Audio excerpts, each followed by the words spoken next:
이스라엘 자손이 애굽을 떠난 지 2년째 되던 해였습니다. 시내 광야 회막에서 여호와의 장엄한 음성이 울려 퍼졌습니다.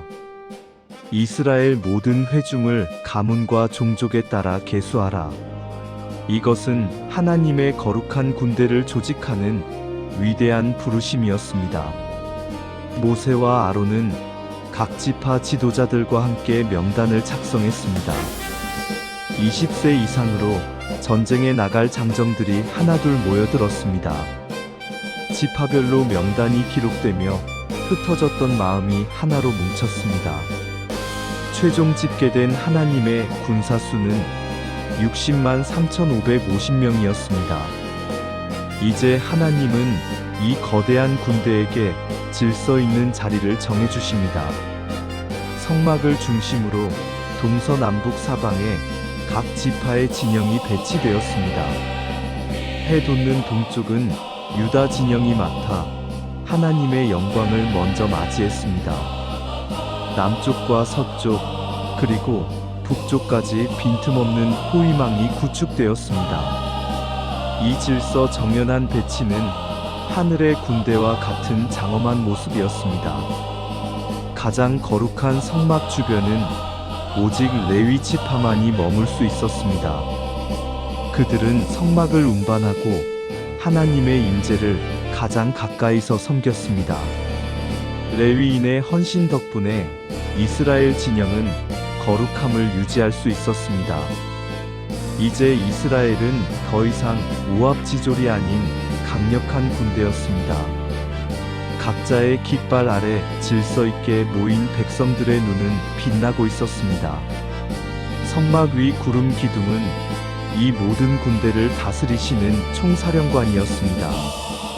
하나님의 군대 이스라엘, 위대한 행진을 위한 모든 준비가 끝났습니다.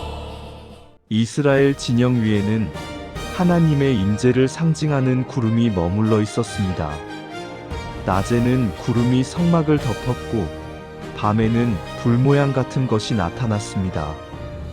백성들은 이 신비로운 구름의 움직임에 모든 시선을 집중했습니다. 구름이 성막에서 떠오를 때면 이스라엘 자손은 즉시 행진을 시작했습니다. 반대로 구름이 머무는 동안에는 그 자리에 진을 치고 머물렀습니다. 그것은 때로 하루였고 때로는 한 달이나 1년이 되기도 했습니다.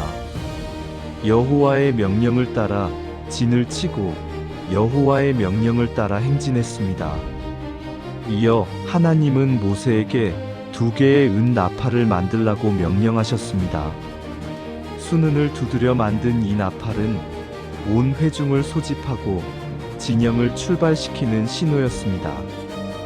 나팔 2개를 동시에 불면 모든 백성이 회막 문 앞에 모여들었습니다. 하나만 불 때에는 지파의 지휘관들만이 모세에게 나아왔습니다. 크고 울림이 있는 나팔 소리는 광야의 정적을 깨우는 하나님의 음성이었습니다. 제사장의 손에 들린 은 나팔이 첫 번째 행진의 신호를 알렸습니다. 드디어 시내산을 떠나 바란 광야를 향한 대장정이 시작되었습니다.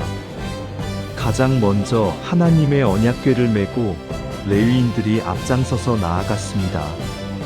언약궤가 떠날 때마다 모세는 소리 높여 하나님의 도우심을 구했습니다. 여호와여 일어나사 주의 대적들을 흩으시고 주를 미워하는 자를 도망하게 하소서. 그 뒤를 따라 선봉장인 유다 진영이 사자기치 아래 힘차게 발을 내디뎠습니다. 질서 정연하게 이어지는 거대한 행렬은 마치 강물이 흐르는 듯 했습니다. 구름 기둥과 은 나팔의 인도를 따라 이스라엘은 약속의 땅으로 전진합니다. 행진의 설렘은 사라지고 광야의 거친 숨소리가 진영을 덮었습니다. 백성들은 자신들의 처지를 비관하며 악한 말로 원망하기 시작했습니다. 그들의 불평은 구원의 은혜를 잊은 채 하나님을 향한 화살이 되었습니다. 여호와의 진노가 불처럼 일어나 진영 끝부분을 삼키기 시작했습니다. 공포에 질린 백성들의 부르짖음에 모세가 기도하자 불은 꺼졌습니다. 그곳은 여호와의 불이 붙었다 하여 다베라라 불리게 되었습니다. 하지만 탐욕은 사라지지 않았고 섞여 사는 무리부터 다시 동요했습니다. 누가 우리에게 고기를 주워 먹게 하랴. 애굽의 생선이 그립구나. 그들은 하늘의 양식인 만나를 하찮게 여기며 옛 노예 생활을 추억했습니다. 백성들의 울음소리가 장막마다 울려 퍼지자 모세의 마음도 무거워졌습니다. 모세는 홀로 감당하기 힘든 짐을 토로하며 하나님께 간구했습니다. 하나님은 70명의 장로를 세워 모세의 짐을 함께 지게 하셨습니다. 이어 바다에서부터 강한 바람을 일으켜 메추라기 떼를 몰아오셨습니다. 진영 사방에 메추라기가 쌓이자 백성들은 탐욕스럽게 모으기 시작했습니다. 그들은 감사가 아닌 욕심으로 고기를 쌓으며 밤낮을 쉬지 않았습니다. 하지만 고기가 그들의 이 사이에서 씹히기도 전에 재앙이 닥쳤습니다. 하나님을 멸시하고 욕망을 쫓은 자들을 향한 무서운 심판이었습니다. 그곳의 이름은 탐욕의 무덤이라는 뜻의 기브롯 핫다아와가 되었습니다. 광야의 길은 먹고 마시는 문제를 넘어 마음을 지키는 훈련이었습니다. 이스라엘은 무거운 교훈을 안고 다시 하세롯을 향해 발을 내디딥니다. 이스라엘 진영이 하세롯에 머물 때 예상치 못한 내부의 갈등이 터져 나왔습니다. 모세가 구스 여자를 아내로 맞이하자 미리암과 아론이 그를 비방하기 시작했습니다. 그들의 비난은 겉모습을 넘어 하나님의 권위에 대한 도전으로 이어졌습니다. 여호와께서 모세와만 말씀하셨느냐? 우리와도 말씀하지 아니하셨느냐? 시기와 교만은 가장 가까운 형제들의 마음조차 어둠으로 물들였습니다. 온유함이 지면의 모든 사람보다 승했던 모세는 묵묵히 그 비방을 견뎠습니다.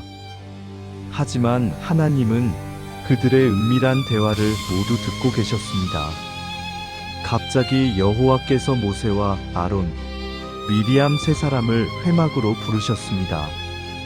구름 기둥이 성막 문에 내려와 머물며 하나님의 엄중한 임재를 드러냈습니다.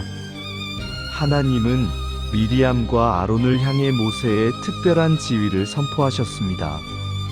다른 선지자에게는 환상이나 꿈으로 말하지만 모세와는 직접 대면하신다 하셨습니다. 너희가 어찌하여 내 종 모세 비방하기를 두려워하지 아니하느냐? 여호와의 진노가 구름과 함께 떠나자 놀라운 일이 벌어졌습니다. 미리암의 온몸이 눈같이 하얀 나병으로 뒤덮여버린 것이었습니다. 아론은 충격과 공포에 질려 자신들의 어리석은 죄를 자복했습니다. 그는 모세에게 간절히 빌며 미리암을 죽음 같은 질병에서 구해달라 청했습니다. 모세는 자신을 비방했던 누이를 위해 하나님께 크게 부르짖었습니다. 하나님이여 원하건대 그를 고쳐주옵소서. 하나님은 모세의 기도를 들으셨으나 미리암을 7일 동안 진영 밖에 가두게 하셨습니다. 백성들은 미리암이 돌아오기까지 행진을 멈추고 거룩한 질서를 다시 배웠습니다. 이스라엘은 마침내 약속의 땅 입구인 가데스 바네아에 도착했습니다. 하나님은 각 지파에서 한 명씩 12명의 정탐꾼을 선발하게 하셨습니다. 그들은 약속의 땅 가나안을 정탐하기 위해 거친 산맥을 넘었습니다. 40일 동안 그들이 본 가나안은 젖과 굴이 흐르는 비옥한 땅이었습니다. 에스골 골짜기에서 딴 포도송이는 두 사람이 막대기에 꿰어맬 정도로 거대했습니다. 정탐을 마친 그들이 진영으로 돌아오자 모든 백성이 구름처럼 모여들었습니다. 먼저 10명의 정탐꾼이 입을 열어 땅의 비옥함을 증언했습니다. 하지만 곧이어 그들은 그 땅 거민들이 거인이며 성읍은 견고하다고 겁을 주었습니다. 우리는 그들 앞에 메뚜기와 같으니 도저히 이길 수 없다. 이 부정적인 보고는 순식간에 온 백성의 마음을 공포와 절망으로 물들였습니다. 밤새도록 통곡하던 백성들은 다시 애굽으로 돌아가자며 모세를 원망했습니다. 그때 여호수아와 갈렙이 옷을 찢으며 백성들 앞에 나섰습니다. 여호와가 우리와 함께 하시니 그들은 우리의 먹이라 두려워하지 말라. 하지만 눈이 어두워진 백성들은 오히려 그들을 돌로 치려 했습니다. 그 순간 여호와의 영광이 회막에 나타나 백성들의 불신앙을 책망하셨습니다. 하나님은 백성들의 말대로 그들을 광야에서 쓰러지게 하리라 선포하셨습니다. 정탐한 날수대로 하루를 1년으로 계산하여 40년을 방황하게 된 것입니다. 오직 믿음의 보고를 한 여호수아와 갈렙만이 그 땅에 들어가리라 약속하셨습니다.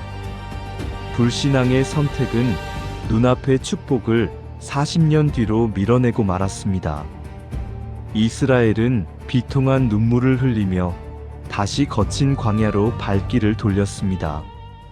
가데스 바네아의 비극 이후 광야에는 무거운 긴장감이 감돌았습니다.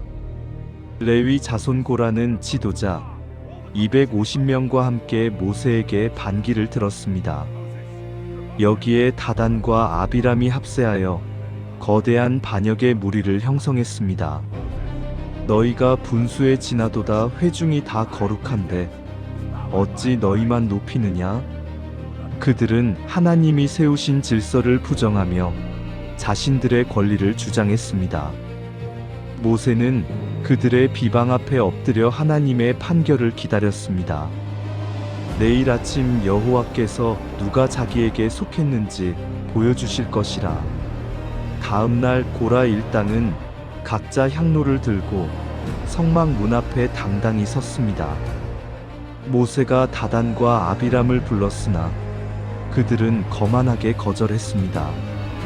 반역의 무리가 향을 피우자 여호와의 영광이 온 회중에게 나타났습니다.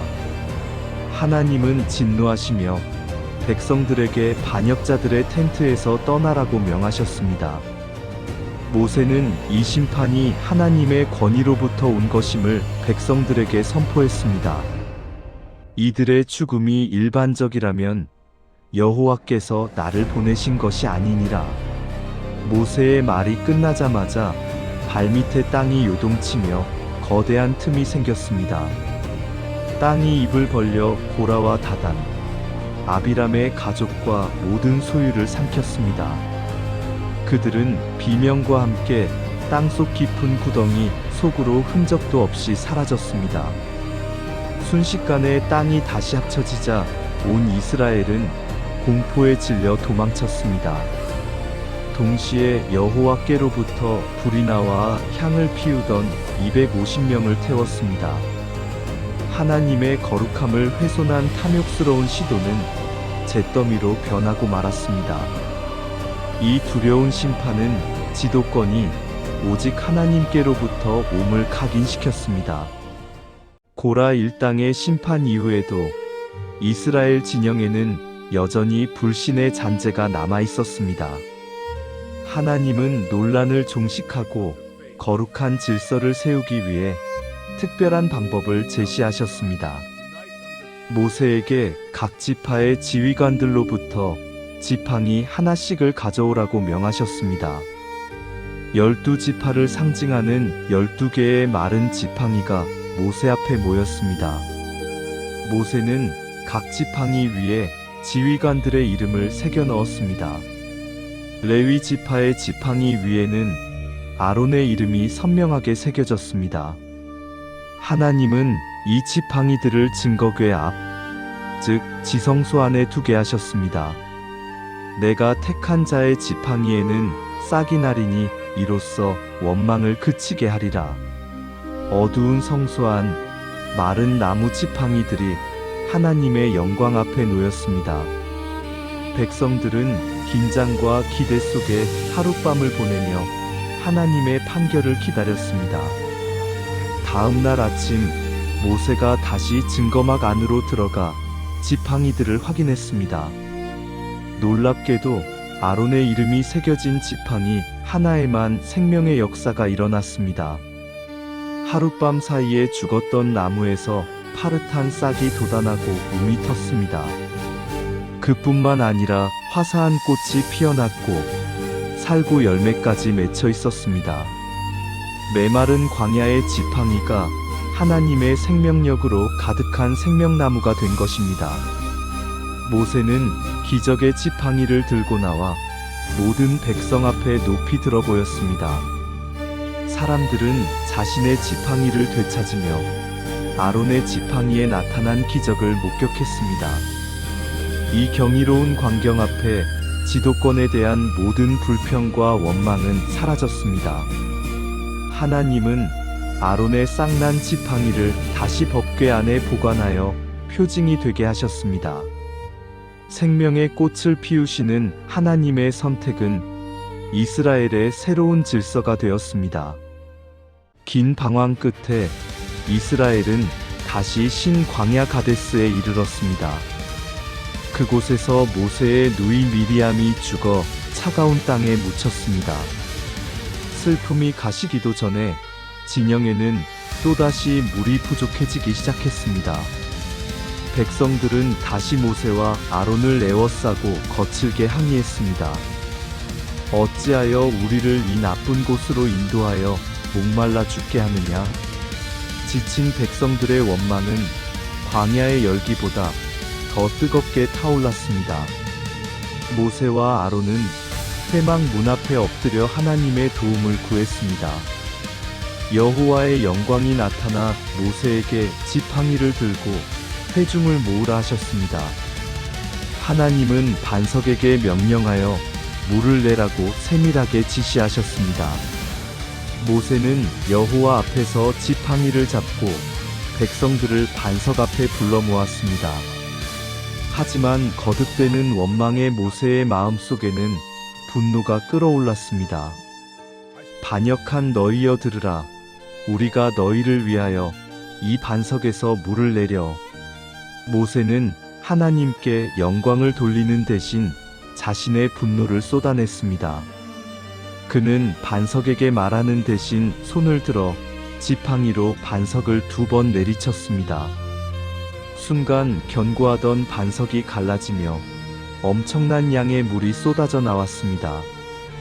백성들과 짐승들은 앞다투어 달려가 목을 축이며 기뻐했습니다. 하지만 물이 흐르는 기적 뒤로 하나님의 준엄한 음성이 들려왔습니다. 너희가 나를 믿지 아니하고 내 거룩함을 나타내지 아니하였도다. 이 불순종으로 인해 모세와 아론은 약속의 땅에 들어가지 못하게 되었습니다. 무리바의 물은 기적의 샘이었으나 지도자에게는 뼈아픈 후회의 눈물이 되었습니다. 이스라엘은 에돔 땅을 피해 험한 광야길로 우회하기 시작했습니다. 뜨거운 태양과 거친 모래바람 속에 백성들의 마음은 몹시 상했습니다. 길이 험해질수록 그들의 입술에서는 다시 원망이 터져 나왔습니다. 어찌하여 우리를 광야에서 죽게 하느냐? 이곳에는 먹을 것도 물도 없도다. 그들은 하늘에서 내리는 만나조차 하찮은 음식이라며 멸시했습니다. 거듭되는 배역에 여호와께서 백성들 사이에 불뱀들을 보내셨습니다. 광야의 틈새에서 나타난 뱀들은 치명적인 도구로 백성들을 물었습니다. 진영 곳곳에서 비명이 터져 나왔고 수많은 사람이 죽어갔습니다.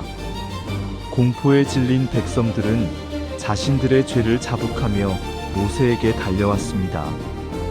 우리가 여호와와 당신을 원망하여 범죄하였사오니 뱀들을 떠나게 하소서. 모세는 죽어가는 백성들을 위해 간절히 하나님께 중보 기도를 드렸습니다.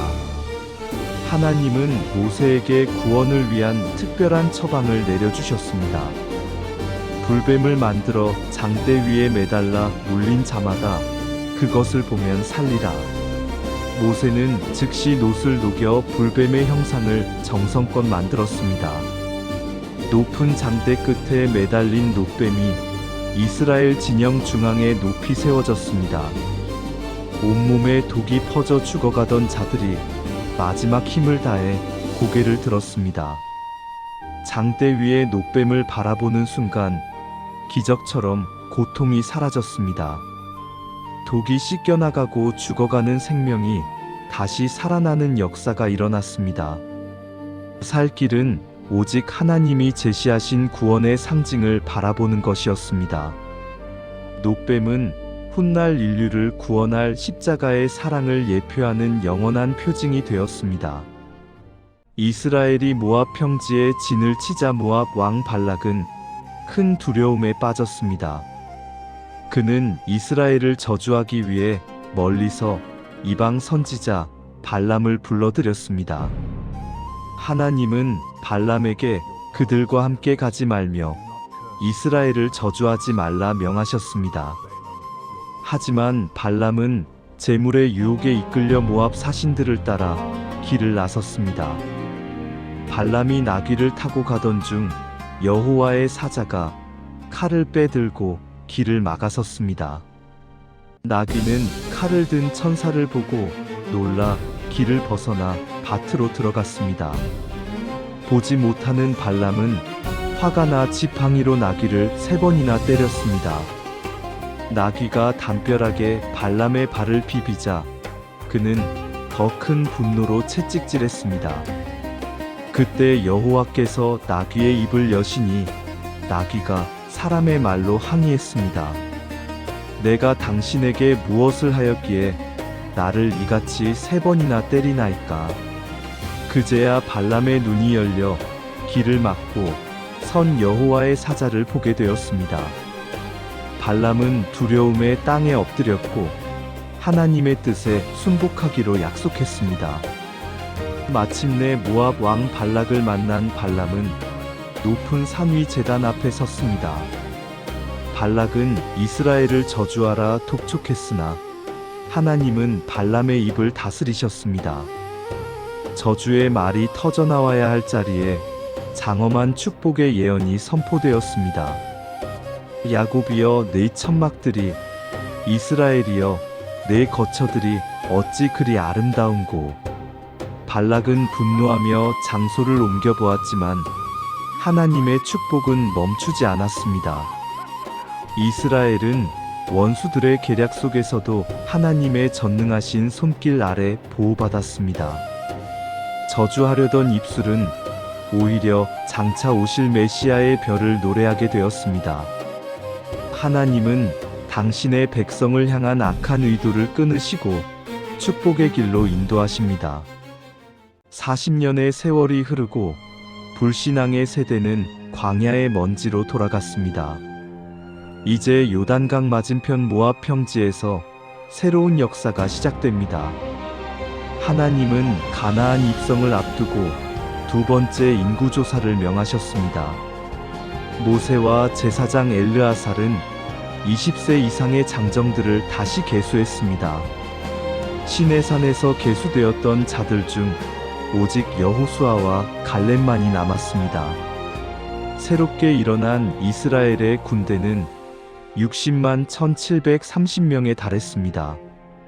심판 중에도 민족을 보존하신 하나님의 신실하신 은혜였습니다. 슬로브앗의 딸들은 믿음으로 자신들의 기업을 당당히 요청했습니다. 하나님은 그들의 간구를 들으시고 여인들에게도 땅을 허락하셨습니다. 이제 사명을 마쳐가는 모세는 하나님께 다음 지도자를 간구했습니다. 이 회중이 목자 없는 양과 같이 되지 않게 하옵소서. 하나님은 눈의 아들 여호수아를 지목하여 세우라 명하셨습니다. 그는 하나님의 영이 머무는 자여 오랫동안 훈련된 준비된 일꾼이었습니다. 온 회중이 보는 앞에서 여호수아가 제사장 엘르아살 앞에 섰습니다. 모세는 여호수아의 머리에 손을 얹어 자신의 권위를 위임했습니다. 성령의 감동이 모세로부터 여호수아에게로 힘있게 흘러갔습니다. 이스라엘은 새로운 지도자와 함께 약속의 땅을 바라보았습니다. 광야에서 태어난 자들은 이제 정복 전쟁을 수행할 군대가 되었습니다. 과거의 원망은 사라지고 오직 약속에 대한 소망이 가득 찼습니다. 새로운 세대, 새로운 지도자와 함께 가나안을 향한 진군이 시작됩니다. 이스라엘은 마침내 요단강 너머 여리고 맞은편 모압 평지에 진을 쳤습니다. 40년의 긴 광야 생활이 끝나가고 약속의 땅이 눈앞에 보였습니다. 모세는 가나안 입성을 앞두고 마지막 정복 전쟁을 승리로 이끌었습니다. 미디안과의 싸움에서 승리한 군대는 많은 전리품을 가지고 돌아왔습니다. 르우벤과 갓 지파는 요단 동쪽의 넓은 목초지를 보고 그곳을 기업으로 요청했습니다. 모세는 그들이 가나안 정복 전쟁에 앞장설 것을 조건으로 이를 허락했습니다. 하나님은 정복할 땅의 경계를 정해주시며 각 지파가 누릴 기업을 선포하셨습니다. 레위인들을 위해서는 성읍 48개를 따로 구별하여 주게 하셨습니다. 그중 6곳은 부지 중에 살인한 자를 보호하는 도피성으로 지정되었습니다.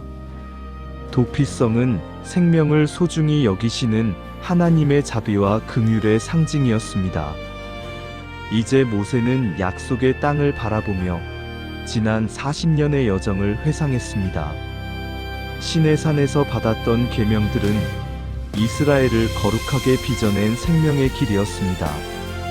수많은 반역과 실패 속에서도 하나님은 한 번도 그들을 포기하지 않으셨습니다. 모세는 광야에서 태어난 새로운 세대에게 하나님의 법을 다시금 각인시켰습니다. 가나안 땅에서 지켜야 할 규례들은 백성들이 복을 누리게 할 울타리였습니다.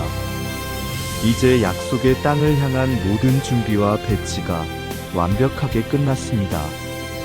모세는 여호수아와 백성들을 바라보며 마지막 축복의 기도를 올렸습니다.